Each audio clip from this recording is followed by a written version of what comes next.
Hello everyone, it's Ashwin Rao, and it's another day and we have another unboxing of another pair of Zerrows, shoes in this case, from their Boneaker line. Their Boneakers seem to be a fun model of Goodyear welted footwear, and this particular model, their Boneaker Low, really struck me. This is the box, as you can see. It is in a size 10, so I'm hoping this size, which supposedly correlates well to your Boneaker sizing, in a color that is black. We're going to kind of take you through this, and this is my first time literally seeing these pairs, as I just removed the shipping plastic that covered and adorned this box. I really like the label there, very utilitarian, very simple. You see the Zerrow style, I don't know if you can see that, but there it is. The leather that they use, a little swath of the leather cut in their Zerrow's branding there. Let's put that aside. And here we go. Look at that. I'm gonna make like a excited person and get excited. Here we go, my friends. This is their Boneakers, which is somewhat reminiscent of a lace-to-toe monkey boot style shoe. Just the way that the facings are designed on the toe here. This is done with a Vibram 2021 wedge sole. It's, I believe, called the cavity wedge, if I'm not mistaken. This one has a little bit of a cavity here.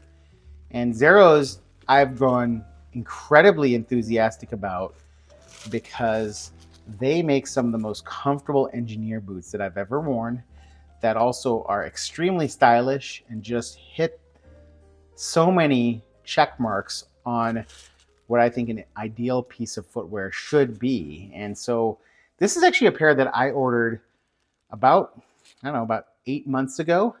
And when I was first discovering Zerrows and not as enthusiastic about engineers at that point, I saw this model and I said, you know what, I want to try this out, just because I like the fact that you have this one piece of leather forming the toe box and the vamp, second piece of leather forming the tongue, and then the remainder of this shoe, from what I can tell, is all one piece of leather. So really just 3 pieces of leather. The heel counter here is just stitched into place, but all one piece of shoe. One thing I didn't fully appreciate is that this has almost like a piping inlaid within the collar here. And I just thought this was a really clean, almost elemental design. So Zerrows does Goodyear welted footwear. Their stitch density is not the highest, but it's almost always done very cleanly. Their work is done so cleanly that it's often hard to find the welt joint, which, golly, I can't really see. Is it? I think right here is the joint.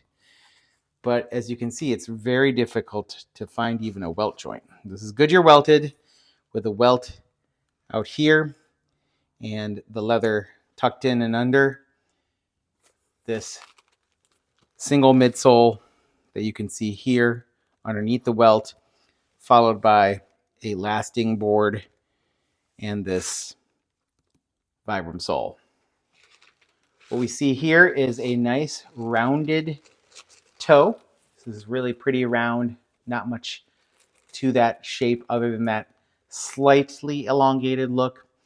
You can see that along with this white stitching that's done on both the outsole stitching on the welt here and the stitching on the upper, which is very cleanly done. The only slight issues I can see are maybe a little bit of stitch irregularity here, but that's about it. Barely anything. Very nicely adorned contrast stitching, 7 brass eyelets, and we get leather laces here, rawhide laces, maybe, yep, these are just the rawhide laces here. You get a whole lot of packing. Oh, just delivered that packing like one would deliver a baby. And this is, I believe, a Chrome XL leather, if I'm not mistaken. It has that kind of waxy Chrome XL feel. I believe that's what I ordered all those many months ago. And Chrome XL, when properly clicked, is a gorgeous leather. And we'll see if that works out in this case. But it feels like this is a pretty structured toe on the toe box here. So I don't think it's going to crease a whole lot up there. We're going to see some creasing in this area here upon wear. or at least rolls forming. But as you can see, even as I push, that this leather is very well clicked and it doesn't really form any stress marks. So beautiful work done on this element right here on the front of the facing. Almost has this double triangle, almost hourglass shaped stitch detail along with this trapezoidal stitch that adorns the front of the facing, and then this side stitching along the edges of the eyelets here. And as I mentioned, this piping here. If we look into the shoe, you can see that piping extends on the inside. And then you have a rough out that's adorning the lining along the back heel, and what looks like a unlined remainder of the sole. Unlined except for this heel space here. We can see the Zerrow's label right here as well on that. Even cleaner on the stitching done along the facing and the collar. I don't see any of those slight defects that I saw on the other side. I wouldn't even call them defects, but like stray threads or something, stray fragments of threads. You don't see any of that here. And again, it's almost impossible to find the welt joint, but it's right there. Very subtle, and it hides along the edge of this heel counter stitching here. Incredibly well done, Zerrows. We'll see how they fit, and hopefully Boneaker 10 actually correlates well with this particular piece of footwear. Hope you're all doing well. Zerrows, Boneaker. Go get some more Japanese footwear. You're not going to be disappointed. Have a good one. Bye-bye.